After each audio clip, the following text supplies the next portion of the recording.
Money Patiala शहर में रहने वाला एक व्यक्ति है।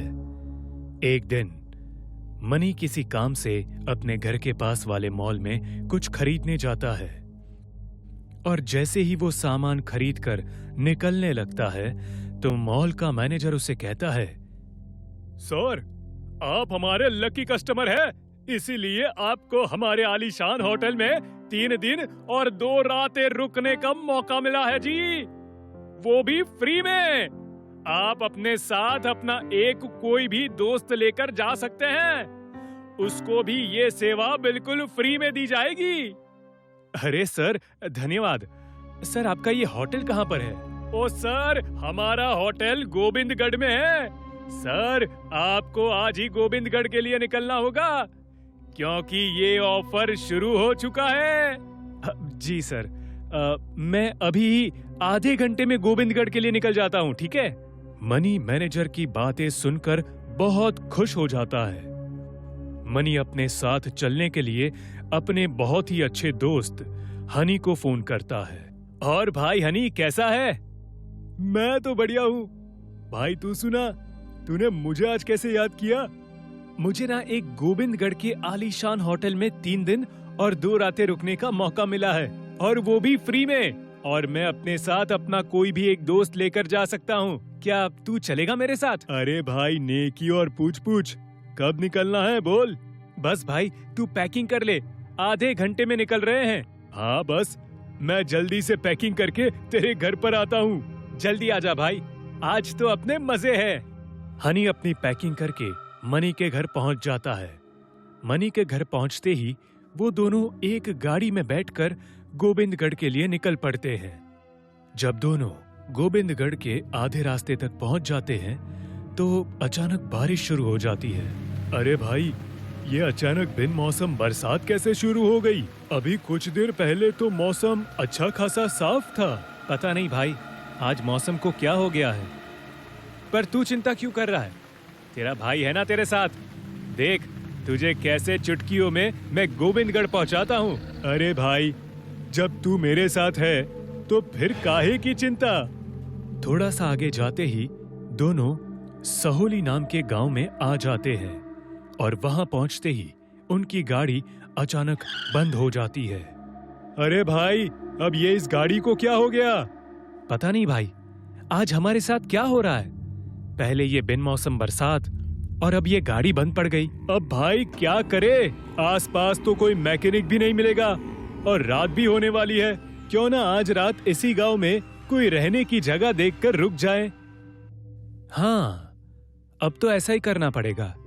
दोनों अपने आसपास देखते हैं। उन्हें एक व्यक्ति वहां से जाता हुआ दिखाई देता है तो मनी उससे पूछता है कि अरे भाई सुनो, यहाँ आसपास कोई रहने की जगह है क्या जहाँ पर हम दोनों रात गुजार सके? यहाँ पर रहने के लिए एक होटल तो है, पर वहाँ पर रुकना खतरे से खाली नहीं है, क्योंकि वो होटल में कहा जाता है कि अक्सर मुर्दे दिखाई देते हैं जो इंसानों को अपना शिकार बनाते हैं। अरे भाई, क्यों अंधविश्वास फैला रहे हो? ये मुर्दे वुर्दे भूत वगैरह कुछ नहीं होता, सब अंधविश्वास है। अगर तुम लोगों को मरने का शौक है तो जाओ, मुझे क्या। यहाँ से थोड़ा आगे जाओगे तो वो होटल दिख जाएगा। इतना कहते ही वो व्यक्ति वहां से चला जाता है। चल यार मनी, हम चलते हैं। ये तो मुझे कोई पागल लग रहा था। उस व्यक्ति की बातों को अनदेखा करके दोनों उस होटल में पहुंच जाते हैं और जाते ही वहां के मैनेजर से अपने लिए कमरा बुक करने के लिए कहते हैं। सुनो मैनेजर, हम दोनों को आज की रात यहाँ पर गुजारनी है, तो हम दोनों के लिए एक ही कमरा बुक कर दो। और कितने रुपए में रहने के लिए कमरा मिल जाएगा? हमें सिर्फ आज रात के लिए ही चाहिए। सर, यहाँ पर रहना और खाना पीना सब कुछ फ्री है। दोनों मैनेजर की बातें सुनकर बहुत खुश हो जाते हैं। मैनेजर उन दोनों को उनके कमरे की चाबी देता है और उनके सामान को पहुंचाने के लिए अपने एक आदमी को बुलाता है। वो आदमी लंगड़ाते हुए मैनेजर के पास आता है और उन दोनों के सामान को उठाकर उनके कमरे तक पहुंचा देता है। उस मैनेजर को देखकर और वहां पर काम करने वाले कर्मचारियों को देखकर मनी को अजीब सा लगता है। जब दोनों कमरे में बैठे होते हैं तो मनी कहता है कि यार हनी, तुझे कुछ अजीब सा नहीं लग रहा? मतलब कि उस मैनेजर के हाव भाव, इस होटल में काम करने वाले अजीब से कर्मचारी, और उस मैनेजर ने तो हमसे पैसे भी नहीं लिए। अरे यार, तू कुछ ज्यादा ही सोच रहा है। ऐसा कुछ भी नहीं है। गांव में लोग ऐसे ही होते हैं। चल, मुझे तो बहुत भूख लग रही है। मैं मैनेजर को बोल देता हूँ कि हमारे लिए कुछ खाने को भेज दे। हनी खाने के बारे में बोलने के लिए मैनेजर के पास जाता है। सुनो मैनेजर, हमें भूख लगी है। जल्दी से हमारे खाने के लिए कुछ अच्छी सी चीजें भेज दो। जी मालिक, मैं आपके लिए आज ऐसी चीज भेजूंगा जो आपने कभी भी नहीं खाई होगी। हाँ, जल्दी से भेज दो, हमें बहुत भूख लगी है। जी, भूख तो हमें भी बहुत लगी है। आप खाएंगे तभी तो हम खा पाएंगे। क्या मतलब? मालिक, थोड़ी ही देर में आप सब कुछ समझ जाएंगे। आप अपने कमरे में रुकिए, मैं आपके लिए खाना भेजता हूँ। हनी अपने कमरे में चला जाता है। थोड़ी देर बाद होटल का वेटर उन दोनों के लिए खाने के लिए एक डिश लाता है। वो डिश एक बर्तन से ढकी हुई थी। इसमें क्या है? इसमें आपके लिए खाना है। आप इसे देखेंगे तो हमेशा के लिए याद रखेंगे। इतना कहकर वो वेटर वहां से चला जाता है। जब मनी डिश को देखने के लिए बर्तन को वहां से हटाता है तो वहां पर एक लड़की की कटी हुई गर्दन पड़ी होती है। ये देखकर दोनों बहुत डर जाते हैं। ये क्या है? मुझे शुरू से ही इस होटल में कुछ अजीब सा लग रहा था। तू ही मेरी बात पर विश्वास नहीं कर रहा था। हाँ भाई, मेरी ही मति मारी गई थी जो मैंने तेरी बातों पर विश्वास नहीं किया। अब क्या करें? करना क्या है? भागो यहाँ से, अपनी जान बचाकर। दोनों अपना सामान उसी कमरे में छोड़कर भागने लगते हैं और भागते हुए होटल के हॉल में पहुंच जाते हैं और देखते हैं कि हर तरफ लाशें ही लाशें पड़ी हैं। अरे भाई, कहाँ मुफ्त के चक्कर में फंस गए? अरे बातें करना छोड़ और भाग यहाँ से, वरना इन लाशों की तरह हम भी लाश बन के पड़े होंगे। दोनों होटल के दरवाजे की ओर भागने की कोशिश करते हैं, पर मैनेजर हाथ में कुल्हाड़ी लेकर वहीं पर खड़ा होता है। मैनेजर पूरी तरह से एक चलते फिरते मुर्दे में बदल चुका था। मैनेजर, तुम्हें ये क्या हो गया? तुम्हारी ये हालत कैसे हो गई? हनी, लगता है ये मर चुका है और मरने के बाद ज़ोंबी बन गया है। अब इस तक हमारी आवाज नहीं पहुंचेगी। हमें यहाँ से किसी भी हालत में निकलना होगा, नहीं तो ये हमें अपनी तरह बना देंगे। जैसे ही दोनों वहां से भागने की कोशिश करते हैं, वहां से कुछ और मुर्दे आ जाते हैं और वो हनी और मनी दोनों को चारों ओर से घेर लेते हैं और मौका पाकर मैनेजर हनी पर कुल्हाड़ी से हमला कर देता है। हनी! अरे मैनेजर, तुमने ये क्या किया? मेरे दोस्त पर हमला क्यों किया? आखिर क्या बिगाड़ा है हमने तुम्हारा? मनी, मनी मेरे दोस्त, मुझे बचा ले इन मुर्दों से, नहीं तो ये मुझे जान से मार देंगे। जैसे ही मनी हनी को बचाने के लिए आगे बढ़ता है, वैसे ही मैनेजर उस पर भी कुल्हाड़ी से हमला कर देता है और देखते ही देखते मनी वहीं पर मर जाता है। फिर मैनेजर दोबारा हनी पर कुल्हाड़ी से हमला करके उसे भी मार देता है। फिर अगली सुबह होटल के दरवाजे पर दस्तक होती है। कुछ मुसाफिर उस होटल में रुकने के लिए आते हैं। जैसे ही होटल का दरवाजा खुलता है, वो वही मैनेजर जो ज़ोंबी बन चुका था, वो एकदम ठीक हो जाता है और उन मुसाफिरों का स्वागत करता है। नमस्ते सर, स्वागत है आपका हमारे इस आलीशान होटल में। हम आपको ऐसी सर्विस देंगे जैसे आज तक आपको किसी ने भी नहीं दी होगी। जैसे ही मुसाफिर अंदर जाते हैं तो वहां पर सब कुछ ठीक होता है। ना ही कोई लाश होती है और ना ही खून की एक बूंद वहां पर होती है। और हनी और मनी, जिन्हें मुर्दों ने मिलकर मार दिया था, वो भी एकदम ठीक होते हैं और उसी होटल में कर्मचारी बनकर साफ सफाई कर रहे होते हैं।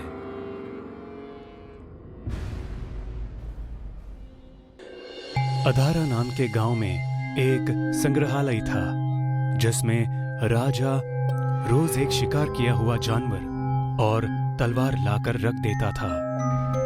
उस जगह सिर्फ और सिर्फ राजा के शिकार किए हुए जानवर और तलवारें रखी जाती थी और उनकी देखभाल करने के लिए राजा ने माला और गीता, इन दो औरतों को वहां पर रखा था।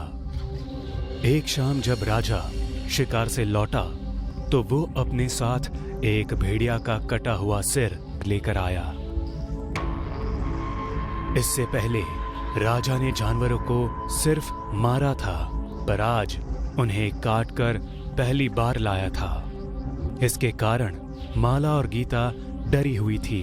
राजा संग्रहालय में आया, वो औरतें वहीं खड़ी थी।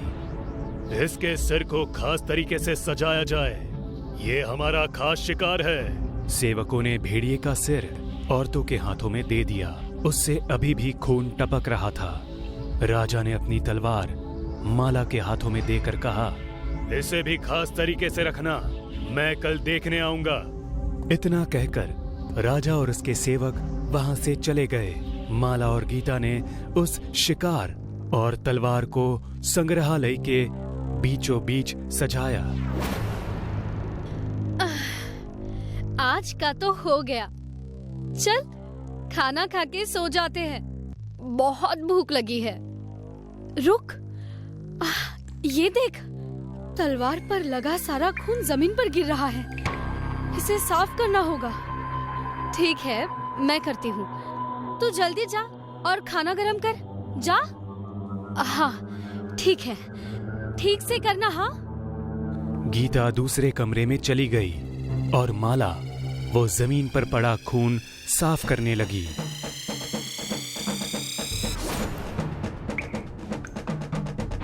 उसकी गर्दन तलवार पर गिरने की वजह से कट गई और उसका शरीर दो हिस्सों में बिखर गया। तलवार पर माला और भेड़िए का खून एक होकर नीचे माला के गर्दन पर गिरने लगा।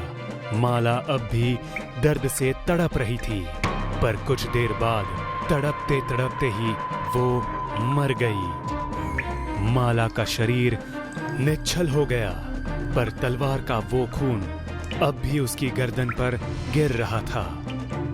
थोड़ी देर बाद उस कटे हुए भेड़िए की आंखें चमकने लगी और उसके कारण वो भयानक और जिंदा दिखाई दे रहा था। अचानक से माला का सिर उड़ता हुआ आया और गर्दन से जाकर चिपक गया। तलवार से गिरती हुई खून की बूंदें हवा में ही रुक गई और माला का शरीर धीरे धीरे हिलने लगा। उसमें वापस जान आने लगी। जैसे ही माला ने अपनी आंखें खोली, खून की वो बूंदें फिर से तलवार की तरफ खींची चली आई। उसकी आंखें बिल्कुल पीली हो चुकी थी। गर्दन पर कटा हुआ निशान भी वैसा ही था और उससे भेड़िया और माला का खून एक साथ बह रहा था। माला के शरीर पर भेड़िए की तरह बाल आने लगे और उसकी वजह से वो एक बदसूरत चुड़ैल की तरह लग रही थी। उसने वो तलवार उठाई और अपनी बड़ी जुबान बाहर निकालकर उस पर का खून एक झटके में चाट लिया। तलवार की वजह से उसकी जुबान दो हिस्सों में कट गई, पर मुंह से जरा भी खून नहीं बहा। वो चुड़ैल भेड़िए की तरह चिल्लाने लगी। चुड़ैल के शांत होते ही गीता की आवाज आई, माला, क्या कर रहे हैं? आजा, खाना गरम हो गया है, भूख लगी है। तलवार हाथ में लेकर चुड़ैल गीता की तरफ जाने लगी। गीता एक छोटे से कमरे में खाना खा रही थी। कमरे का दरवाजा छोटा होने की वजह से झुक के अंदर जाना पड़ता था। वो चुड़ैल कमरे के दरवाजे तक आई। गीता ने माला की साड़ी देखी और कहा, आ गई तू? क्या कर रहे थे इतनी देर? कुछ वक्त तक चुड़ैल बिना बोले वहीं दरवाजे पर खड़ी रही। चल अंदर आ, भूख नहीं लगी है? भूख लगी है। चुड़ैल ने अपने सिर को जोर से दीवार पर मारा और दरवाजे का हिस्सा तोड़ दिया। गीता माला का वो चुड़ैल वाला रूप देखकर डर गई। चुड़ैल गीता की तरफ बढ़ी और तलवार से उस पर वार करने लगी। गीता जोर जोर से चिल्ला रही थी, मदद के लिए पुकार रही थी, पर वहां कोई नहीं था। चुड़ैल ने गीता के शरीर के ढेर सारे टुकड़े कर दिए और वो टुकड़े खाने लगी। अपनी कटी हुई जुबान से गीता का खून चाटने लगी। अगली शाम जब राजा अपना शिकार लेकर आया, तब संग्रहालय की हालत देखकर डर गया। उसने देखा कि कल की तलवार अपनी जगह पर नहीं थी। जमीन पर चारों तरफ खून पड़ा हुआ था। ये सब क्या हुआ? माला, गीता? राजा धीरे धीरे अंदर आने लगा। राजा के दो सेवक भी डर डर के राजा के पीछे जाने लगे। चलते चलते राजा उस छोटे कमरे तक पहुंचा और अंदर का वो दृश्य देखकर और भी डर गया। जमीन पर सारा खून और आंतड़ियां पड़ी थी। डर के मारे राजा ने अपनी तलवार निकाली और आगे बढ़ता रहा। अचानक चुड़ैल ने ऊपर से उन दो सेवकों पर हमला किया और तलवार से उन्हें मार डाला। उसने राजा पर भी हमला किया, पर राजा ने अपनी तलवार आगे करके खुद को बचा लिया। कौन हो तुम? माला? भूख लगी है, तुम्हें खाऊंगी। माला, मतलब तुमने ही गीता को मारा और खा गई, नरभक्षी कहीं की। चुड़ैल को ये सुनकर गुस्सा आया और वो भेड़िए के आवाज में चीखने लगी। चुड़ैल ने राजा पर जोर से वार किया और उसकी तलवार तोड़ दी। तुरंत ही दूसरा वार किया और उसका सिर धड़ से अलग कर दिया। तीनों को मारने के बाद उनकी लाशों को घसीटते हुए अंदर ले गई और एक एक को काट काट कर खाने लगी। भूख लगी है।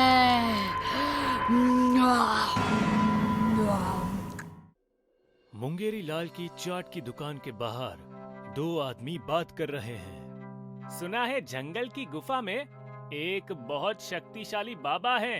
हाँ हाँ, किसी की जान लेना और उसकी आत्मा को वश में करना उसके बाएं हाथ का खेल है। काला जादू का सौदागर है। तंत्र मंत्र की सिद्धि से वो किसी की जिंदगी बना भी सकते हैं और बिगाड़ भी सकते हैं। मुंगेरी लाल को किसी ऐसे ही आदमी की तलाश थी। उस रात मुंगेरी लाल 2 बजे अकेले जंगल के अंदर जाता है। जंगल के बीचों बीच एक गुफा होती है, जहां से जोर जोर से मंत्र चिल्लाने की आवाजें आती है। शायद इसी गुफा में काला जादू करने वाला बाबा रहता है। अंदर जाऊं या नहीं? गुफा से मंत्र जाप करने की आवाज आनी बंद हो जाती है और वो बाबा मुंगेरी लाल को आवाज देने लगता है। क्या सोच रहा है मुंगेरी लाल? अंदर आजा। मुंगेरी लाल गुफा के अंदर डरते हुए जाता है। सामने से खून की धार आ रही थी। खून देख के डर लग रहा है। अभी एक छोटी बच्ची की बलि दी है। जल्दी बोल, क्या काम है? बाबा आपको मेरा नाम कैसे पता चला? और मैं गुफा के बाहर खड़ा हूँ, वो आपको कैसे पता? और भी बहुत कुछ जानता हूँ। 2 साल पहले तूने अपने ही दोस्त को पहाड़ से धक्का देकर मार दिया था ना? तू शादीशुदा होने के बाद भी दूसरी औरतों के साथ बिस्तर गरम करता है। और बस बाबा, बस और कुछ मत बताओ। जल्दी बता, यहाँ क्या काम है?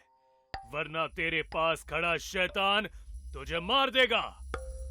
पर यहाँ तो कोई नहीं खड़ा है। तभी मुंगेरी लाल की कोई गर्दन पकड़ लेता है और हवा में उठा लेता है। मुंगेरी लाल छटपटाता रहता है। तभी बाबा एक इशारा करते हैं और मुंगेरी लाल की गर्दन छूट जाती है। वो जमीन पर जा गिरता है।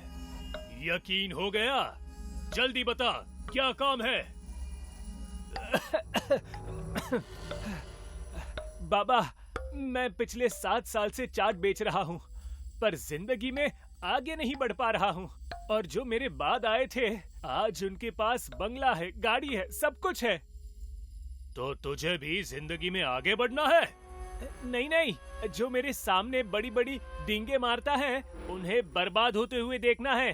ठीक है, ये नींबू ले। जिससे तुझे जलन होती है, उसके ऊपर ये नींबू फेंक देना। ठीक है बाबा। और नींबू फेंकने से पहले ओम फट स्वाहा, इसका बेड़ा गर्क हो, ये मंत्र का जाप करके फेंकना। जी बाबा। मुंगेरी लाल नींबू लेके चला जाता है। मुंगेरी लाल, तेरी खैर नहीं। अगली सुबह मुंगेरी लाल चाट की दुकान पर बैठा था। उसकी दुकान पर सत्यम नाम का पुराना ग्राहक आता है। और मुंगेरी लाल, हमारे लिए एक चाट तो बनाओ। अभी बना देते हैं। क्या बात है, आज बहुत खुश लग रहे हो। हाँ, बहुत खुश है। अरे, हमारे घर का लोन 2 साल में ही खत्म हो गया है और ऑफिस में मैनेजर का पोस्ट भी मिला है। बहुत खुश हो गए। अब किसी बात की कोई चिंता नहीं है। हम तो अभी भी भाड़े के ही घर में रहते हैं। अच्छा ये बताओ, पगार पानी भी बड़ा होगा है? मुंगेरी लाल, पूछो मत। अरे भाई, 1.5 लाख महीना और 2 महीने के बाद बाहर गांव जाने वाला हूँ अपने बीवी बच्चों के साथ। बाप रे, 1.5 लाख हर महीने? मेरा तो मुश्किल से 20,000 ही बनता होगा, और खाने वाले 6। इसका क्या, बीवी बच्चे और ये। अरे भाई, कहाँ खो गए? आते हैं हम, हैं? 5 साल पहले चपरासी की नौकरी करता था और अभी लखपति बन गया, और मैं यहीं का यहीं रह गया। अब से इसकी जिंदगी नरक कर दूंगा। हाँ। मुंगेरी लाल बाबा का दिया हुआ नींबू निकालता है, मंत्र का जाप करता है और उसके ऊपर फेंक देता है। सत्यम अपने घर पहुंचता है और उसके दरवाजे पर एक आदमी आता है। ये सत्यम तू ही है ना? जी। 2 दिन के अंदर ये घर खाली कर दे। जैसे तूने ये घर लिया है, वो फ्रॉड था। तेरे जैसे ही 4-5 लोगों को इसने यही घर बेचा हुआ है। क्या? तभी सत्यम को बॉस का कॉल आता है। सॉरी सत्यम, मैंने वो पोस्ट दूसरे एम्प्लॉय को दे दी। नेक्स्ट टाइम आपका देखते हैं। अरे पर सर। एक पल में सत्यम की दुनिया ही बदल गई। सत्यम कुछ समझ नहीं पा रहा था। अचानक से सत्यम अपने घर के बाहर चलने लगा, जैसे सत्यम का शरीर उसके बस में था ही नहीं। सत्यम खुद से बड़बड़ा रहा था। क्या मेरी पत्नी किसी और के साथ घूम रही है? तू पागल है? वो बस मुझे प्यार करती है। सब लोग सत्यम को अजीब तरीके से देख रहे थे। सत्यम चलते चलते एक पार्क में पहुंच गया। पार्क में उसकी पत्नी किसी पराये मर्द के साथ हंस खेल रही थी। हाँ, तुम सही कह रहे थे। अभी उसे बताता हूँ। सत्यम जिसे अपनी पत्नी समझ के मारने गया था, वो औरत दूसरी थी, सत्यम की पत्नी नहीं थी। सत्यम का दिमाग बहुत अजीब हरकतें कर रहा था। वहां से भागते हुए चलती गाड़ी के सामने जा खड़ा हो गया। सत्यम की आंखें हॉस्पिटल में खुलती है। एक्सीडेंट में सत्यम के दोनों पैर चले जाते हैं। सामने पिताजी बैठकर रो रहे थे। बेटा, तुझे होश आ गया? 1 महीने से तू कोमा में था। तेरी ये हालत देख के बहू ने आत्महत्या कर ली और चुटकी का भी कोई अता पता नहीं है बेटा।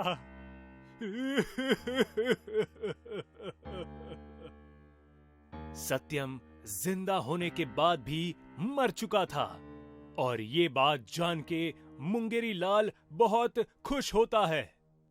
अब जिंदगी जीने का मजा आ गया है। अरे हंसते हुए चेहरे रो रहे हैं।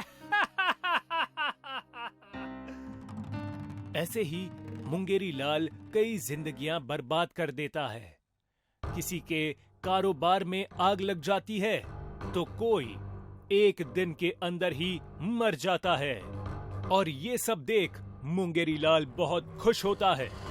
अब मुंगेरी लाल को ये करने में बहुत मजा आ रहा था। एक दिन मुंगेरी लाल की चाट की दुकान पर एक फॉरेनर आया। रॉनी, भैया मुझे एक चाट दो। मुंगेरी लाल उसे चाट देता है। 20 रुपए की चाट के लिए रॉनी 2000 रुपए देता है खुशी खुशी। रख लो 2000, वो भी 20 रुपए की चाट के लिए। लगता है बहुत पैसे वाला है। होगा भी, विदेशी जो है। इस विदेशी पे ये आखिरी नींबू मारता हूँ, मजा आ जाएगा। मुंगेरी लाल नींबू निकालता है, मंत्र का जाप करता है और रॉनी के ऊपर फेंकता है। तभी एक कार वहां से गुजरती है और नींबू कार से टकरा के मुंगेरी लाल के ऊपर ही वापस गिर जाता है। अरे बाप रे, ये तो मुझ पे ही आ गया, अब क्या होगा? तभी जोर जोर से मुंगेरी लाल का सिर घूमने लगा और वो वहीं गिर गया। मुंगेरी लाल की आंखें खुलती है, तभी वो अपने घर के रूम में होता है। मैं घर कैसे आया और मुझे चक्कर कैसे आने लगे थे? तभी एक पिशाच रूम के कोने में बैठा था। मैं तेरे शरीर में घुस गया था। कौन है तू? मैं पिशाच हूँ। वो मंत्र वाला नींबू तेरे पे गिरा था। अब तेरी जिंदगी मैं बर्बाद कर दूंगा।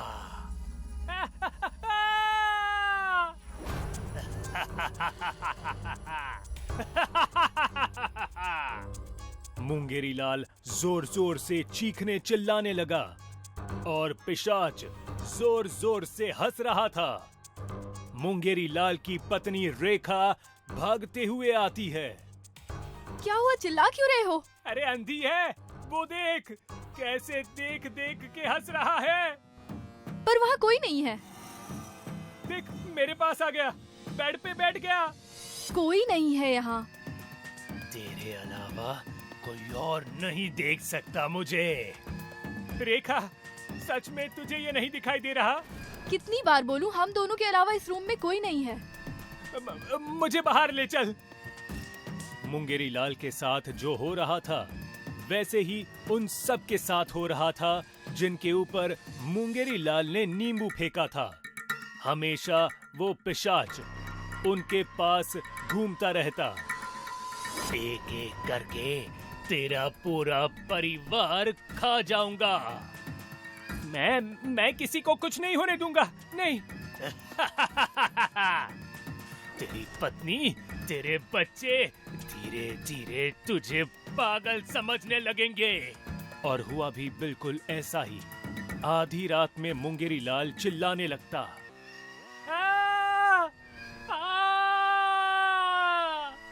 अकेले में खुद से बातें करते, हंसता रोता गुस्सा करता।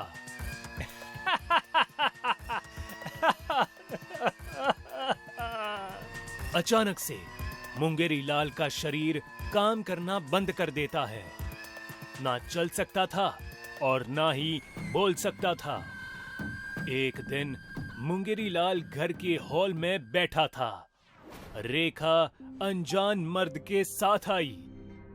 तुम डरो मत, इसके शरीर को लकवा मारा है, ये किसी को कुछ नहीं बताएगा।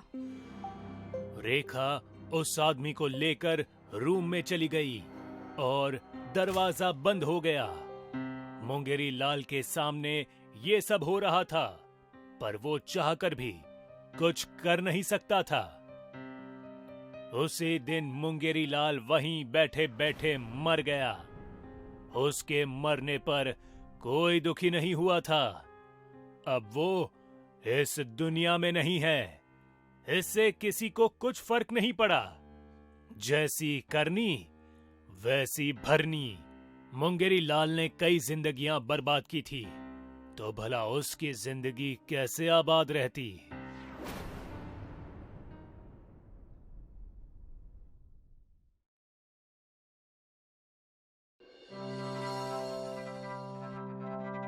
इस कहानी की शुरुआत एक कॉल सेंटर में हुई थी।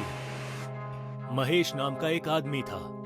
उसकी खासियत थी कि वो कई आवाजों में बातें कर सकता था। वो अपने हर क्लाइंट से अलग आवाज में बात करता। Hello sir, this is Mahesh, how can I help you? Hello sir, this is Mahesh, how can I help you? उसके इस वॉइस ओवर की कला से वो कॉल सेंटर में काफी मशहूर था। महेश का बॉस उसे काफी पसंद करता था।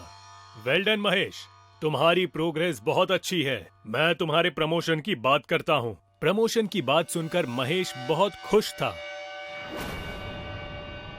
कुछ दिनों बाद महेश का प्रमोशन हो गया। अब वो एक आम टेलीकॉलर नहीं था, बल्कि वो एक सोशल मीडिया वॉइस एग्जीक्यूटिव था। अब उसका काम इंस्टाग्राम के जरिए लोगों से बात करना था। महेश जिस कंपनी के लिए काम कर रहा था, वो एक psychology and mental health company थी। यहाँ महेश को लोगों से बात करके उनकी मदद करनी थी, और इसलिए महेश को 15 दिन की कड़ी ट्रेनिंग भी दी गई थी। रात के लगभग 1 बजे थे। महेश इंस्टाग्राम पर लाइव था। तभी उसे किसी जतिन का मैसेज आया। लिखा था, आई नीड हेल्प। महेश ने तुरंत जतिन को इंस्टाग्राम से वीडियो कॉल किया। वीडियो में जतिन के सामने एक जोकर था जो उससे बात कर रहा था। हेलो जतिन, बोलो क्या बात है? उसने मुझे धोखा दे दिया। किसने जतिन? मेरी गर्लफ्रेंड ने। हम 8 साल से रिलेशनशिप में थे। मैंने तो उससे शादी करने का भी फैसला लिया था, पर उस कमीनी ने मुझे धोखा दे दिया। कैसा धोखा? कल मैंने उसे मेरे ही बेस्ट फ्रेंड की गोद में बैठा हुआ देखा। मेरा तो मन कर रहा है कि दोनों का खून कर दूं। रिलैक्स जतिन, जो उन दोनों ने किया वो गलत है, पर अब जो तुम सोच रहे हो वो भी गलत है। महेश ने जतिन की स्क्रीन पर एक हिप्नोटाइजिंग एनिमेशन लगा दिया, और जो जो बातें महेश बोल रहा था वो सब जतिन एक्सेप्ट कर रहा था। कुछ देर बाद जतिन शांत हो गया। अब तुम्हें कैसा लग रहा है जतिन? बहुत अच्छा। और तुम्हारी गर्लफ्रेंड, उसका क्या? उसका वो देखे, मुझे तो बस अब अपनी लाइफ में फोकस करना है। Thank you joker, thank you very much. You're welcome. Mahesh बहुत खुश था कि उसने किसी की मदद की। इसके बाद महेश ने कई और क्लाइंट्स को वीडियो कॉल करके उनकी मदद की, पर जल्द ही महेश इस काम से उब चुका था। वो कुछ अलग करना चाहता था। रात के लगभग 3 बजे थे। महेश को नींद आ रही थी, पर तभी उसे एक मैसेज आया सोनल का। सोनल एक 18 साल की लड़की थी। मैसेज में लिखा था कि उसे हेल्प चाहिए। वो बहुत डरी हुई है। महेश यानी जोकर ने सोनल को कॉल लगाया, पर जोकर को देखकर सोनल और डर गई। कौन हो तुम? मैं जोकर हूँ। तुमने मुझसे मदद मांगी थी। मुझे तुम्हारी मदद की कोई जरूरत नहीं है। अच्छा, लेकिन मैं फिर भी मदद करूँगा। नहीं। सोनल बार बार कॉल कट कर रही थी। जोकर उसे कॉल लगाए जा रहा था। महेश को बहुत मजा आ रहा था सोनल को डराने में। अरे वाह, ये तो अच्छी बात है। लोग मेरी वॉइस से डर भी सकते हैं। सोनल ने वीडियो कॉल उठा लिया। प्लीज प्लीज प्लीज मुझे छोड़ दो। प्लीज मुझे जाने दो। प्लीज। महेश को अच्छा लग रहा था कि सोनल उसके सामने गिड़गिड़ा रही थी। महेश ने कॉल कट कर दिया और हंसने लगा। ये हुई ना बात। अब से महेश बीच बीच में लोगों को डराया करता। लोगों को डराने से महेश को बहुत मजा आता था। इस बीच एक संडे को महेश अपनी गर्लफ्रेंड संध्या से मिलने गया। संध्या का मूड कुछ ठीक नहीं था। क्या हुआ? ऐसे मुंह फुलाकर क्यों बैठी हो? कुछ नहीं, मैं बस बहुत बोर हो गई हूँ और अपनी सहेलियों के साथ एक ट्रिप पर जा रही हूँ। अरे वाह, ये तो अच्छी बात है। मजे से जाओ और मस्त घूमना। महेश को ये समझ नहीं आ रहा था कि वो संध्या को बहुत कम टाइम दे रहा है और धीरे धीरे संध्या उससे दूर होती जा रही है। महेश के सर पे तो बस अपनी नई जॉब का सुरूर चढ़ा था और कैसे नहीं होता, उसकी सैलरी जो 3 गुना हो चुकी थी। एक और हफ्ता बीत गया। महेश और संध्या बस फोन पे ही बातें करते थे। संध्या ट्रिप पर भी चली गई थी, पर सहेलियों के साथ नहीं, बल्कि एक लड़के के साथ। ट्रिप से लौटने के बाद संध्या गिल्ट में थी। वो महेश को सब कुछ सच सच बता देना चाहती थी, पर महेश। संध्या, तुम्हारी ट्रिप अच्छी थी ना? अच्छा सुनो, अगले कुछ दिन मैं बहुत बिजी रहूंगा, तुम बुरा मत मानना, ओके? ये सुनकर संध्या ने महेश को कुछ नहीं बोला, बस अपना बैग उठाकर चली गई। महेश को संध्या का ये बर्ताव खटक रहा था। वो सोच रहा था कि ऐसा क्या हो गया जो संध्या उससे इग्नोर कर रही है।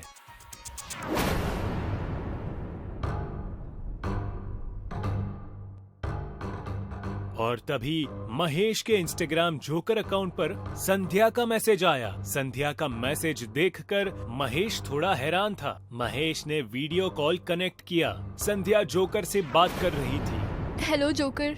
हेलो संध्या, मैं तुम्हारी कैसे मदद कर सकता हूँ? मुझसे एक गलती हो गई है और मुझे गिल्टी फील हो रहा है। कैसी गलती संध्या? मैं महेश को पिछले 5 साल से डेट कर रही हूँ। पहले तो सब कुछ ठीक था, पर पिछले कुछ महीनों से वो मुझे बिल्कुल टाइम नहीं दे रहा था। Okay then. फिर लास्ट वीक मैं एक ट्रिप पर गई थी। मैंने महेश को कहा था कि मैं अपनी सहेलियों के साथ जा रही हूँ, पर एक्चुअली मैं उस ट्रिप पे एक लड़के के साथ गई थी और हमारे बीच में वो सब हुआ जो नहीं होना चाहिए था। मैं इस लड़के को बहुत पसंद करती हूँ और महेश के साथ ब्रेकअप करना चाहती हूँ, पर समझ नहीं आ रहा क्या करूँ।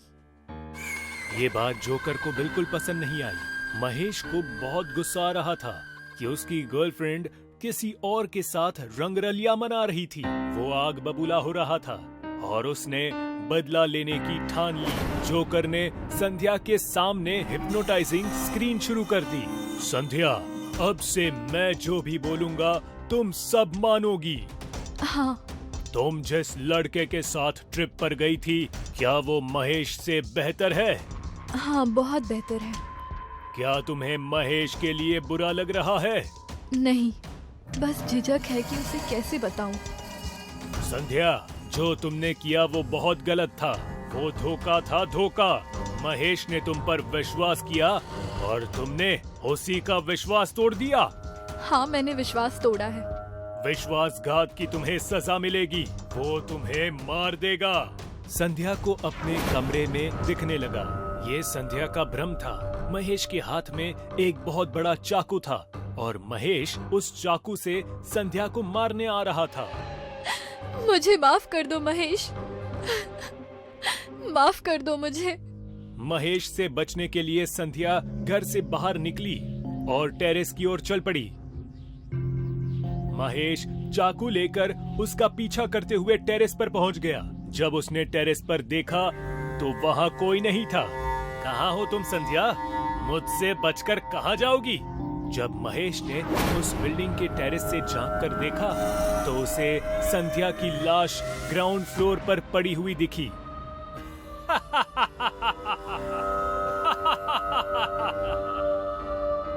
जब ये बात महेश के बॉस को पता चली तो महेश को तुरंत काम से निकाल दिया गया। अब महेश ने खुद से ही इंस्टाग्राम का एक अकाउंट बनाया और रात में लोगों को कॉल करके डराने लगा। महेश एक साइको बन चुका था। उसे लोगों को डराकर मारने में बहुत मजा आता था। मैं हूँ इंस्टाग्राम का भूत।